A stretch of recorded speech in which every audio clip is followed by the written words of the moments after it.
होता है उसको भले गरीबी छू सकती है लेकिन बीमारी नहीं छू सकती है। इसीलिए लाइफ में एगो खेल को रखना चाहिए। राजा का नहीं है, ये देश जनता का है। Of the people, by the people, for the people. डर को बाहर जब बन पड़े सो जवाब रखना, मेरा खून बेकार ना जाए, इस खून का हिसाब रखना। सजी है थाल क्रांति की, जब जब सजी है थाल क्रांति की, माओ ने खुद बेटों की बोलियां दी है। क्रांति ने एक सर मांगा है, हमने भर भर के छोलियां दी। यही आ जाए पकड़ातो गांव से। आप सभी से चाहेंगे कि जोरदार ताली से इनका स्वागत करें। जोरदार ताली, जोरदार ताली। हो हंगामा के साथ में जिनको चिल्लाना है चिल्लाना, ताली बजाना। हेलो, आज गोला प्रखंड के इस फुटबॉल मैदान में, हाई स्कूल फुटबॉल मैदान में जितना झान जुटा रहा, भाषा में दिक्कत नहीं ना है, चलता है ना। आज इस मैदान में जितना झान जुटा रहा और जे जे हमार से बोड़ो लगा, सोभिन के एक के संगे जो हाथ कराई हो, एक एक करके कर ले अंधार हो जाता है। और जे जे हमार से छोटे लगा अपनी के आशीष दे हो। तो जैसन कि आज मैराथन दौड़ के अवसर पे आवे के मौका मिलल है, तो सबसे पहले दो चार गो खेल और नौजवान के संबंधित बात रखवाई कि हर व्यक्ति के जीवन में खेल के बहुत महत्व है। हर इंसान के अपन जीवन में कोई ना कोई एगो इंडोर एगो आउटडोर गेम रखना चाहिए। कहीं कहले गए कि भले आपको एक खिलाड़ी जो होता है उसको भले गरीबी छू सकती है लेकिन बीमारी नहीं छू सकती है। इसीलिए लाइफ में एगो खेल को रखना चाहिए लेकिन बीमारी नहीं छू सकती है। इसीलिए लाइफ में एगो खेल को रखना चाहिए। आज चाहे देश की बात करें, राज्य की बात करें, हर नौजवान अपनी फिटनेस को लेकर बहुत चिंतित रहता है। वो काफी समय जिम में, काफी समय एक्सरसाइज में देने का काम करता है। लेकिन मेरा मानना है कि जो लोग स्पोर्ट्स पर्सन हैं, जो प्रतिदिन कोई ना कोई खेल, एक आउटडोर गेम खेलते हैं, उन्हें एक्स्ट्रा एक्सरसाइज और जिम जाने की भी जरूरत नहीं होती है। तो इसलिए हर व्यक्ति के जीवन में खेल कूद का महत्व होता है। और भले आज जमाना बदला है, लेकिन एक जमाना ऐसा हुआ करता था कि हमारे गांव देहात में एक नारा लगता था, एक स्लोगन लोग कहते थे। पता नहीं आपका रामगढ़ में ऐसा लोग कहते हैं कि नहीं कहते हैं। हमारे धनबाद बोकारो में लोग कहते हैं, आज से 30-40 साल पहले वहां एक बात कहा जाता था कि गाँवे की दुए चीजें टाका कमाई सकल है। 30-40 साल पहले हमारे धनबाद और बोकारो में ये बात कही जाती थी कि गाँवे की दुए चीजें टाका कमाई सकल है, एगो टनिया दौड़ के न तो मटिया कोड़ के। इसका मतलब है टनिया दौड़ के और मटिया कोड़ के। इसका मतलब है मटिया कोड़ के मतलब है आज अब 30-40 साल पीछे चले जाइए। धनबाद, बोकारो, रामगढ़ जो कोलियरी क्षेत्र है, आप 30-40 साल पीछे चले जाइए। दौड़ के का मतलब है, टनिया दौड़ के का मतलब है आज भी हमारे गांव की बात करें, देहात की बात करें और विशेषकर झारखंडी लोगों की बात करें, तो उनके गांव में जो पहला नौकरी आया था वो कहीं ना कहीं डिफेंस लाइन में ही आया था।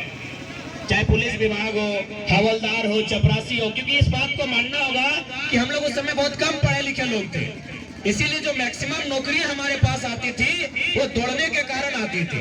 इसीलिए कहा गया था मटिया कोड़ के न तो टनिए दौड़ के। तो आज भी इसीलिए हम कहते हैं कि आप दौड़ने का जो कला है, आपके अंदर की जो दौड़ की प्रतिभा है, उसे हमेशा कायम रखेंगे। और साथ ही साथ खेल जो होता है कि इंसान को राष्ट्र के प्रति, चाहे अपने खुद के प्रति बड़ा जुनूनी बनाता है। खेल का मैदान केवल आपको धन अर्जन करना या कुछ समय के लिए मनोरंजन करना जी नहीं, बल्कि खेल का मैदान आपको बहुत कुछ सिखा के जाता है। खेल का मैदान आपको जुनूनी बनाता है। खेल का मैदान लेकिन बीमारी नहीं छू सकती है। इसीलिए लाइफ में एगो खेल को रखना चाहिए।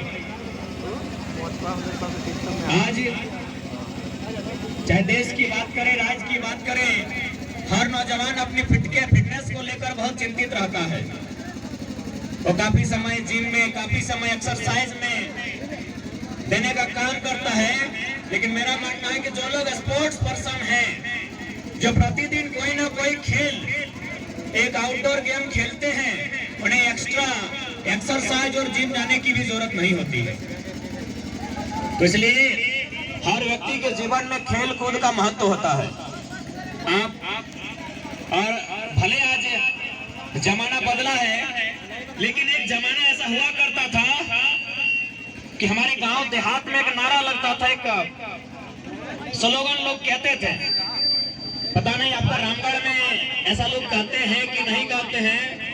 हमारे धनबाद बोकारो में लोग कहते हैं, आज से 30-40 साल पहले वहां एक बात कहा जाता था कि गाँवे की दुए चीजें टाका कमाई सकल है।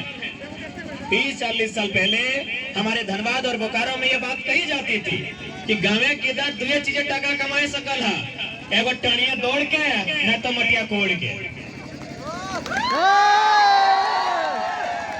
इसका मतलब है टनिया दौड़ के और मटिया कोड़ के। इसका मतलब है मटिया कोड़ के मतलब है आज अब 30-40 साल पीछे चले जाइए। धनबाद, बोकारो, रामगढ़ जो कोलियरी क्षेत्र है, आप 30-40 साल पीछे चले जाइए। दौड़ के का मतलब है, टनिया दौड़ के का मतलब है आज भी हमारे गांव की बात करें, देहात की बात करें और विशेषकर झारखंडी लोगों की बात करें तो उनके गांव में जो पहला नौकरी आया था वो कहीं ना कहीं डिफेंस लाइन में ही आया था। चाहे पुलिस विभाग हो, हवलदार हो, चपरासी हो, क्योंकि इस बात को मानना होगा कि हम लोग उस समय बहुत कम पढ़े लिखे लोग थे। इसीलिए जो मैक्सिमम नौकरियां हमारे पास आती थी वो दौड़ने के कारण आती थी। इसीलिए कहा गया था मटिया कोड़ के नहीं तो टनिया दौड़ के। तो आज भी इसीलिए हम कहते हैं कि आप दौड़ने का जो कला है, आपके अंदर की जो दौड़ की प्रतिभा है, उसे हमेशा कायम रखेंगे। और साथ ही साथ खेल जो होता है कि इंसान को राष्ट्र के प्रति, चाहे अपने खुद के प्रति बड़ा जुनूनी बनाता है। खेल का मैदान केवल आपको धन अर्जन करना या कुछ समय के लिए मनोरंजन करना जी नहीं, बल्कि खेल का मैदान आपको बहुत कुछ सिखा के जाता है। खेल का मैदान आपको जुनूनी बनाता है। खेल का मैदान के मैदानों में खेलने वाले नौजवानों से कहा था, फुटबॉल खेलो, देश को आजादी मिलेगी। यानी कनेक्टिविटी होगी, आपसी सामंजस्य होगा। और आज भी मैं अगर अपना व्यक्तिगत उदाहरण दूं, यदि आज और ये हम नहीं, पिछला जो विधानसभा का सत्र था, जो अंतिम दिन था विधानसभा के भीतर, देखिएगा मुख्यमंत्री कहते हुए नजर आए हैं कि फुटबॉल खेलने वाला नेता बनता है। एक्चुअली डायरेक्ट हमें को कहे, आप रिपीट कीजिएगा। उनका साल भर जो बजट सत्र चल रहा था, बजट सत्र के अंतिम दिन जो मुख्यमंत्री ने बात को रखा था कि फुटबॉल खेलने वाला, फुटबॉल के मैदान में भाषण देने वाला आज राज्य में नेतागिरी कर रहा है। क्या भाई, क्या खराबी है? कोयला चोर लोग बन सकता है? नहीं। तो इनडायरेक्ट रूप से उन्होंने मुझे ही कहा था, क्योंकि मुख्यमंत्री डायरेक्ट नाम लेंगे तो और हीरो बन जाते हैं, इसलिए this is the power of a sport person. इसलिए मैं भी आपको कहता है, कभी कभी खासकर जो गवर्नमेंट के स्कूल हैं, बुरा मानने वाले 7 बजे 65 साल 70 साल के बुजुर्ग लोग जाके खेलते हैं। पता है क्यों खेलते हैं?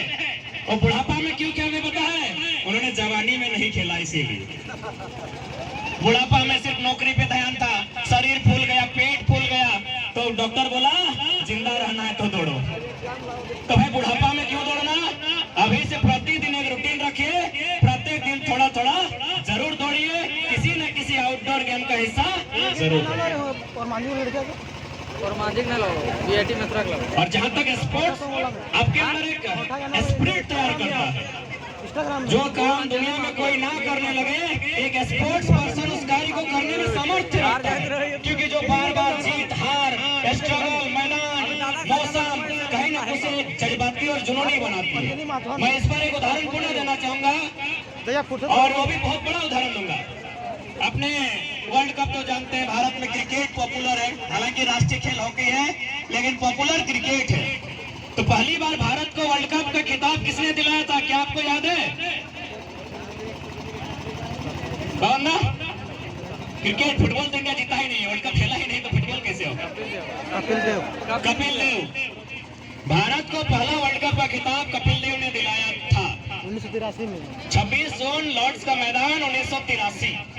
लेकिन वो समय और वर्ल्ड कप मायने नहीं है, उनका जो जीत था वो मायने है। मैं वो बताऊंगा। इंडिया की टीम ने पहले बैटिंग करते हुए मात्र 183 रन बनाए थे। 183 रन आप तो समझ में आ रहा है। आज के डेट में रोहित शर्मा कह रहे हैं 264 बना देते हैं, यानी 183 रन। अभी कितना, 50 ओवर के खेल में नहीं, उस समय 60 ओवर का होता था, यानी 60 बॉल एक्स्ट्रा, यानी 360 बॉल में इंडिया ने बनाया मात्र 183 आधा, यानी आराम से खेल के इंडिया हार सकता था। अगर अगला टीम अच्छा से खेलता, एक बॉल के बाद 1 रन बनाता, तो 1 ओवर में 3 रन बनाना था और आराम से इंडिया हार जाता।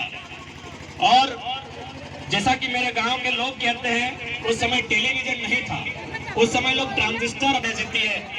तो मैं एक स्पोर्ट्स पर्सन होने के नाते और दुनिया के चूंकि स्पोर्ट्स के कारण ही हम लोग यहाँ तक आए, हमारे चाहे बात करने का लहजा हो, तो कहीं ना कहीं हमने स्टडी किया है, एक स्पोर्ट्स पर्सन का बहुत महत्व होता है। आज आप देख सकते हैं, इंस्टा सब चलाते हैं ना, इंस्टा सब चलाते हैं ना, सबसे ज्यादा फॉलोअर किसका है? मोदी का? नहीं नहीं, रोनाल्डो, बाइडेन का? नहीं नहीं, किसका है? रोनाल्डो। रोनाल्डो। कौन है? Sport person. टी-शर्ट हुआ, तो इसलिए एक स्पोर्ट पर्सन अपने आप में एक यूनिक पर्सन होता है। आप किसी न किसी स्पोर्ट्स का हिस्सा जरूर बनिए। इंस्टाग्राम का हुआ, देखो। ठीक है, अब थोड़ा सा बात करते हैं। आज नीति नहीं बनती है, आज अगर आप लोग नीति के लिए नहीं लड़ते हैं, तो 20 सालों में मैं पूरे दावे के साथ कह सकता हूँ, पूरे साल भर से मैं झारखंड में आंदोलन के लिए भ्रमण कर रहा हूँ, गांव-गांव, गली-गली, लगभग 18 जिला, लगभग 125 ब्लॉक में जाने का काम किया हूँ। जो स्थिति सामने है, ये यही सामने है कि आने वाले 10 से 15-20 सालों में लगभग 10% झारखंड के लोग शरणार्थी हो जाएंगे। उदाहरण सामने है, आप ही का पूर्व जिला हजारीबाग, जो कभी रामगढ़ हजारीबाग गांव था, बड़का गांव का गोदलपुरा गांव, लोग रात को खाना पीना खा के आराम से सोते हैं, सुबह जब उनकी आंखें खुलती हैं, राजा का नहीं है, ये देश जनता का है। Of the people, by the people, for the people. डर को बाहर फेंकिए। हमारे डरने की आदत ने, हमारे गिड़गिड़ाने की आदत ने हमारी ये दुर्दशा की है। क्यों नहीं सवाल खड़ा करेंगे? 22 साल के झारखंड में एक पॉलिसी नहीं बना पाए हैं। पॉलिसी बनाने का काम सेक्रेटरीट का होता है, जो मंत्री परिषद होते हैं उनके सलाहकार का काम होता है, और वो काम IAS के लोग देखते हैं। हम क्यों नहीं सवाल करेंगे कि आप यहाँ IAS बनने आए हैं या कोयला का सेटिंग करने आए हैं? ये तो बताना आपको। और आप तो बता दे रहे, मैडम पूजा सिंघल तो बता दी 25 करोड़ लेके कि क्या करने आए हैं। हम कहाँ बता रहे हैं? हम कहाँ बता रहे हैं? और सब तो साफ साफ कह रहे हैं, Pooja Singhal is not single. Single थोड़ी है। अरे हम नहीं कह रहे हैं, भले आज ये लोग पावर में है, सत्ता में है, कलेक्टर के पद में है, एक दिन आएगा सबका वही खाता खोलेगा। और हमारे पास अंदरूनी आंकड़े हैं, जैसे जैसे समय बढ़ेगा और हम अपने आप को थोड़ा सा मजबूत पाएंगे, नाम ले लेके बता देंगे कि किस किस कलेक्टर का, डिप्टी कलेक्टर का दिल्ली में फ्लैट है, और उसका शुरुआत होता है 15 करोड़ से। सारा लिस्ट जमा करके रखे हैं। Wait and watch. डर नहीं लगता है, एक पैसा डर नहीं लगता है। अरे काहे डरेंगे? सुनील दादा का जयंती है और हम भी सुनील दादा का वंशज है। चला सांसद छाती में गोली खाता है। सुनील महतो झारखंड के इतिहास का एकमात्र MP जो गोली खाया है, उसी परिवार से आते हैं। किससे डरेंगे रे? तुम्हारा बाप का है ये झारखंड? हाँ, मेरे बाप दादा का है, उनका खून बहा है, किसी से डर नहीं है। वेट एंड वॉच, समय आने दीजिए। उस जिला के कलेक्टर के ऑफिस से बाहर खड़ा के कह देंगे कि कलेक्टर तो और कितना कमीशन हो रहे बताओ। समय आने दीजिए। अगर जिंदा है, सबका हिसाब उसके कलेक्टर ऑफिस से बाहर करेंगे। क्यों नहीं करेंगे? एक पॉलिसी नहीं बन पाई है। यहाँ के स्टूडेंट मुर्गी चलना बेच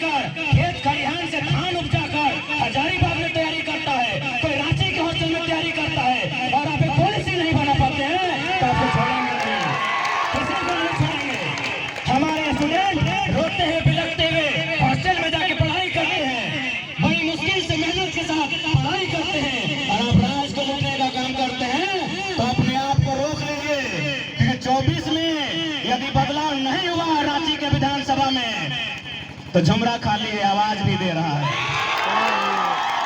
झुमरा खाली है, आवाज भी दे रहा है। और देखिए पारसनाथ को बेचने का तैयारी भी, हम भाषण में बहुत सीरियस लेता है लोग मेरे भाषण को।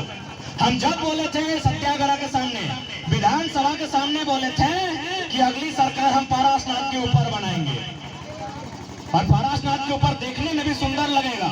सादा सादा विधानसभा ऊपर में है, ये लोग विधानसभा के बाहर हम ये बात को बोले थे, आज ये लोग पारसनाथ को बेच रहे हैं, पता है कि नहीं।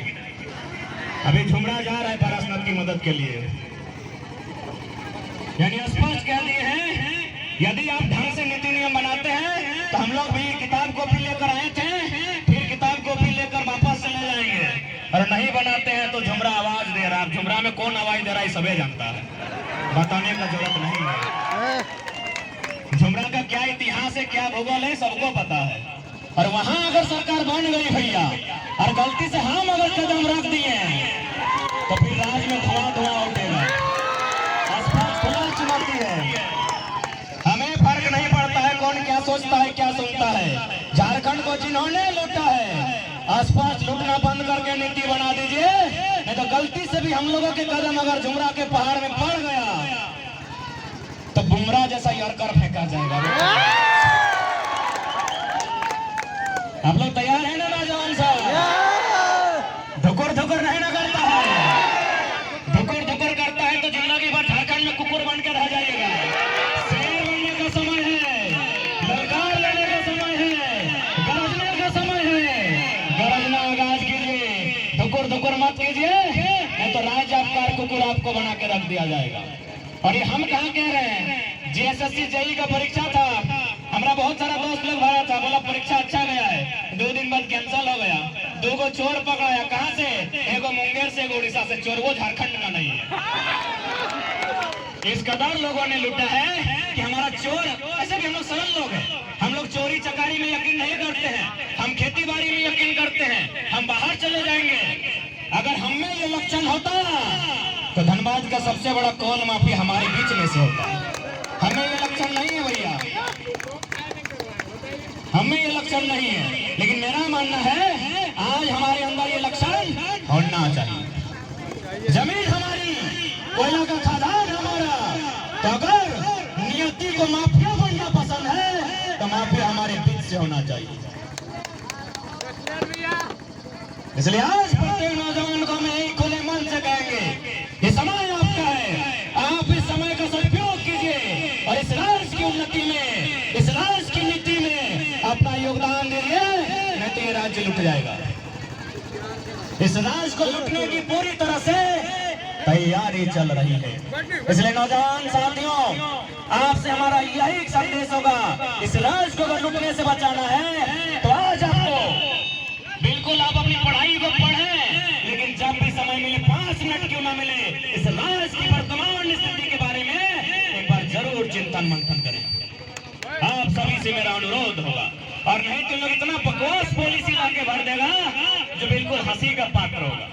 बताइए, रघु चाचा नीति बना दिया था जो झारखंड में पैदा होगा, अजीब नीति बनाता है। हम लोग का बच्चा लोग बहुत सारा, मेरा दुनिया में जितना किसी ने नहीं सहा है उतना झारखंडी ने सहा है। जमीनें हमारी गई है और नौकरी यूपी बिहार बंगाल को बांटा गया है।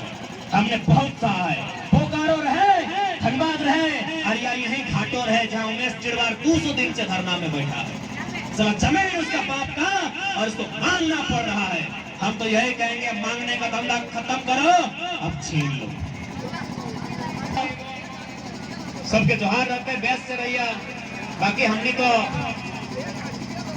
पूरा साल भर से सुनिए रह लिए, झेलिए रह लिए, अपने जितना संभव है और से कई ज्यादा गुना आज समर्पित कर दिलाई। जनवरी मात्र 2 दिन ना आई, आप की बताए। बाकी सबके जोहार, जे हमारे से बड़ा है जोड़ा और जे छोटो है